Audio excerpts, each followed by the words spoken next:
को पीठ गोबरी नदी तो मुख्य एक नंबर जिते नदा नदी अच्छी से ही मधुसागर। अच्छा अच्छा गोबरी नदी होची मधुसागर। केमती कौन जानले जिते नदी सुबळा कुबळा आपणकर मईजरा आपणकर जरिया आपणकर विरूपा चित्रोतला महानदी ई सब आरी भितर जो रेडिएशन भितर रहूची सुनंतु हमर जो गुप्त अछंती गंगा आसी सिद्ध बलदेव जो अछंती निजे अर्खिदास मध्य सी अछंती अर्घिदास अछंती गोबरी नदी कूले सब सब गोबरी नदी कूले हाड़ी हाड़ी दास मध्य से जो जलुका जलुका आनंद धाम जो है जलुका हनुमंतेश्वर जाको कहते बुझिले तेणु गोबरी नदी सामान्य नुहे। अच्छा गुप्त गोदावरी गुप्त गुप्त गंगा कहले अतुट। अच्छा जो तुलसी भाषिव कथा कुआ सेटे कटाटे प्रमाण करंतु क्षीर हाँ तुलसी देखियो से बेले रे सेई गोबरी नदी रे भासिबो। हां आ जेते नदी अछि सेति जेतेबेले देखिबो बहिबो 12 मासी झर 12 मासी झर जेतेबेले बहिबो सेतेबेले जानिबो गंगा नीर। अच्छा सेई बेले तो जानिबो से होची क्षीर समुद्र ता ना होची क्षीर नदी गोबर रे प्रमाण किछि नाही क्षीर नदी सेति भाई आज पर्यंत मान्यता पाई पानी सेई आमे एखनी आपन को कहतलु क्षीर नदी दक्षिण रे निग नामे देश खंजिची धारता पश्चिमे पुलिंग महेश ख्यात भट्ट गुप्तचर पूर्व आगे उदे क्षमा कहले अच्युत गीत पद चंदे सेठी तार प्रमाण करचंदी कोन ना गिरिगोप्य होई अछि माटी प्राय होई ग ग बसंत सर्वदास होई सेठी भले लोक की अछि आपण जानिथिबे आमे पर्यंत जाननु घरणी आपण रे मु काटुथि विदिन घोषे दिन अच्युत जे ये कथा प्रमाण तेणु से घरणिया गृहस्थाश्रम तारे से गृही लोक से कई चिन्ह पारे बेलू को से प्रकाश को जगह किए कह आम तो यह प्रमाण पाचु तेणु ताकू सिद्धांत करी आम तो कही पारना कि तेणु ये क्षेत्र आप जो पचार जिते नदी नदा अच्छी प्रत्येक नदी ठारू क्षीर नदी हूँ श्रेष्ठ नदी सी हूँ क्षीर समुद्र सी हूँ गोबरी तुलसी से गोबरी भाष से ही भाषो आपण क्षेत्र पाखे आम क्षेत्र बोले कौन कौ क्षेत्र अटाई कहतु टे प्रभु को आपण जो अनंत क्षेत्र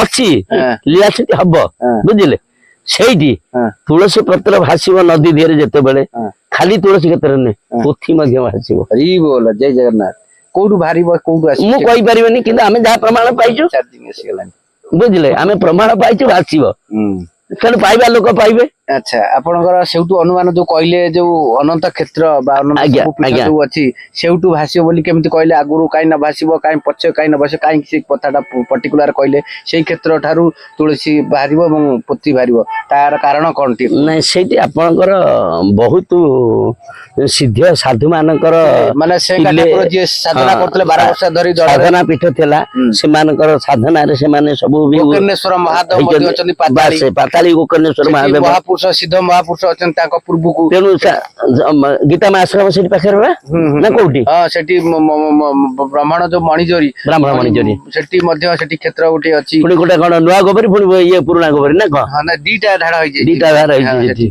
हां अच्छा से जो काहे की पर्टिकुलर कहले जो अनंत शंभु क्षेत्र ना सेटा मु आपन को एखनी कहि परिबेनी जेतबे काहे की पदटा आसी गला मा कर नाही अछि प्रभुଙ୍କର कृपा अछि से स्थानटा से होजी दिव्य स्थान तेनु से स्थान रे हबो बोली हम किछि जगह रो संकेत पाइतेलु तेनु जदी हबो प्रभुଙ୍କର से बिला हबो जेतबे लीला खेला हबो से करिवे सब आ अच्छा तुलसी किंतु भासिबो तुलसी पत्र ठाबे ठाबे अच्छा आसीबो से नदी रे से माने से नदी रो पानी क्षीर भଳି देखा जिवो बही सेतेबेले 12 मासी चालिबो पानी सुकीबनी अच्छा से नदी सुके ना एबे भी सुदा ना से सुके ना सुकीबो नाही पादे पानी नीचे आरंभ कोटू केई कहि परिबेनी तो जानि चंती आपनकर समुद्र जाई मिस्त्री आरंभटा केई तार आदि अंत ए पर्यंत केई तार ठीक से सटीक नदी समते कोटू के सालापुर के ठीक नाही नाही नाही अच्छा से हमें जानु जो ओटा अछि पाट मझी तुलसी बनिया अछि तुलसी बनिया से मठ ना से मठ ये पाखरु से जोर दियरु ये से बारी ये तो सही जोर एबे भी सुधा नदीर मान्यता पाइनी अच्छा से गुप्त गंगा बा गोदावरी बोली समस्त कहू आज्ञा गंगा बोले भी कहउचंदी की कतळे किंतु सेही नदी आपण जो जरिया कहउचंदी जरिया कोन तार कोठी कोन अछि किछि आदि अंत नै बारची कोठी जमुना नदी बोली प्रमाण गुप्त जमुना ଆଚ୍ଛା ଆପଣଙ୍କର ମଇଜରା ସୁକନ ଏଇ ସବୁ ନଦୀ ଯୋଉ ରହିଲେ ସବୁ ସବୁ ତାର ଧାର ଅଛି। ଆପଣ ଦେଖନ୍ତୁ ଏପାଖରେ ଯେମିତି ଗଙ୍ଗା ଯମୁନା ସରସ୍ୱତୀ, ଏପାଖରେ ଆମେ ଗଙ୍ଗାଙ୍କୁ ଯଦି ଚିତ୍ରତୋଳାକୁ କହିବୁ, ଯମୁନାକୁ କହିବୁ କାହାକୁ ନା ମହାନଦୀ କି। ମହାନଦୀ ଜଳ ସ୍ୱଚ୍ଛ ନୁହେଁ, ଚିତ୍ରତୋଳା ନଦୀ ସଫା ଧଳା, ତେଣୁ ଏ ଗଙ୍ଗା ଯମୁନା ବୋଲି ପ୍ରମାଣ। ଆମେ ଯାଇଛୁ ଏଠିକି ଦିଲ୍ଲୀ ଯାଇଛୁ, ବାଟରେ ଆମେ ଦେଖିକି ଯାଇଛୁ ଗୋଟିଏ ନଦୀରେ ଦିଟା ଧାର ହେଇକି ବହି ଯାଉଛି, ପାଖାପାଖି ନୁହେଁ କିନ୍ତୁ ଗୋଟା ପାଖ ଯାଉଛି ଗୋଳିଆ, ଗୋଟା ପାଖ ଯାଉଛି ସଫା। ଆମେ ବି ଯାଇଥିଲୁ କିଛି ଦିନ ତଳେ ନଦିଆ ନବଦ୍ୱୀପରେ। ନଦିଆ ନବଦ୍ୱୀପ ଯାଇଥିଲେ, ମୁଁ ଯାଇଥିଲି ନଦିଆ ଯାଇଥିଲି। ପାଣି ଗୋଟେ ଗୋଳିଆ ଗୋଟେ ପରିଷ୍କାର ପାଣି ଗୋଳିଆ ପାଣି। ଆଚ୍ଛା ତାହେଲେ ସେ ତ ପରର କଥା। ତାହେଲେ ଏଇ ଆମର ଯୋଉ ପଞ୍ଚକୋଶୀ ଭିତରେ ଆମର ଏଇ ରେଡିଏସନ ଯାଉଛି ଆପଣଙ୍କର ଅର୍କି ଦାସ ସନ୍ଥ ଅର୍କି ଦାସଙ୍କ ପୀଠ ଓଳାଶୁଣୀ, ଆପଣଙ୍କର ହାଡିଦାସ ପୀଠ ଛତିଆ, ଆଉ ମହାପୁରୁଷ ଅଚ୍ୟୁତାନନ୍ଦଙ୍କ ପୀଠ।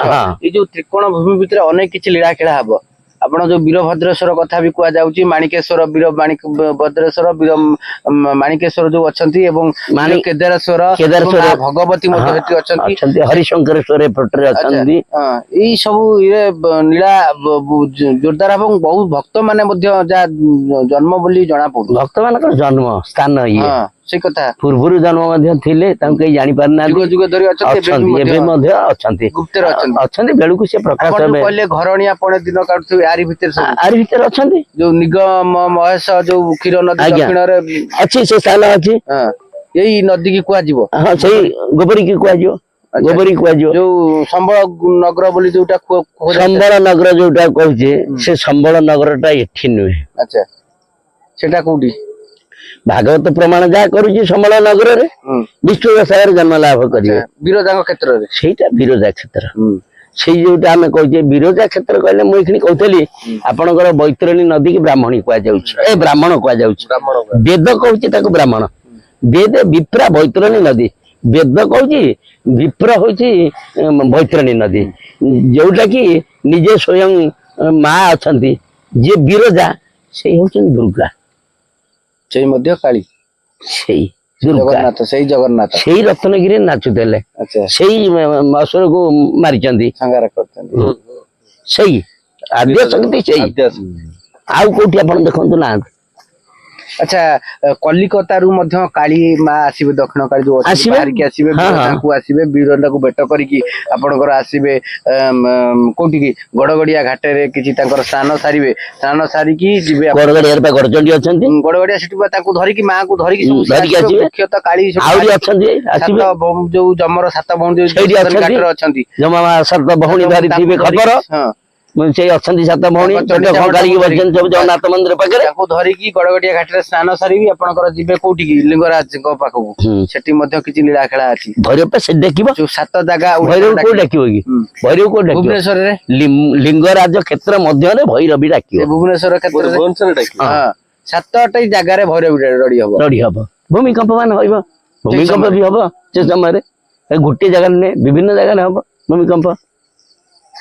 ଆଚ୍ଛା ତାହେଲେ ଆପଣଙ୍କର ଆମର ଯୋଉ ଏଇ କ୍ଷେତ୍ର ମାନେ ରହିଲା, ବହୁତ କିଛି ଲୀଳା ଖେଳା ହବ, ତା ସମୟ ମଧ୍ୟ ଆସିଲାଣି। ଏବଂ ଯୋଉ କଥା କହୁଥିଲେ ଯେତେ ନଦା ନଦୀ ଅଛି ଆପଣଙ୍କର ନିକଟସ୍ଥ, ଆପଣଙ୍କର ଚିତ୍ରତୋଳା ଠାରୁ ଆପଣଙ୍କର ବିରୂପା ପର୍ଯ୍ୟନ୍ତ, ଆ ଭିତରେ ଯୋଉ ଗୁପ୍ତ ରହିଛି, ବହୁତ ଗୁପ୍ତ ଜିନିଷ ପରିପ୍ରକାଶ ମଧ୍ୟ ହବ, ଆଜ୍ଞା, ଯୋଉଗୁରା ଏବେ ବି ଜାଣି ପାରୁନାହାନ୍ତି କି ଏଇ ନଦୀର ସିଏ ମଧ୍ୟ ତାର ମାନ୍ୟତା ପାଇବ, ଏବଂ ସିଏ ମଧ୍ୟ ଆପେ ଆପେ ତାର ଫିଟିଯିବ, ଯେତେବେଳେ ଘାଇ ଭାଙ୍ଗିକି ଆସିବ। ସେଇ ତ ଘାଇ ଭାଙ୍ଗିବ, ଯେତେବେଳେ ଖୋଲିଯିବ ସେତେବେଳେ ସବୁ ହେଇଯିବ, ଆଉ କଣ ଅଛି। ନ ହେଇଥିଲା ଆମେ ନନା ପାଖକୁ ଆସିନଥାନ୍ତା ନା, ନନା ଏ କଥା କହିନଥାନ୍ତେ, ସମୟ ବୋଧେ ଉପନୀତ।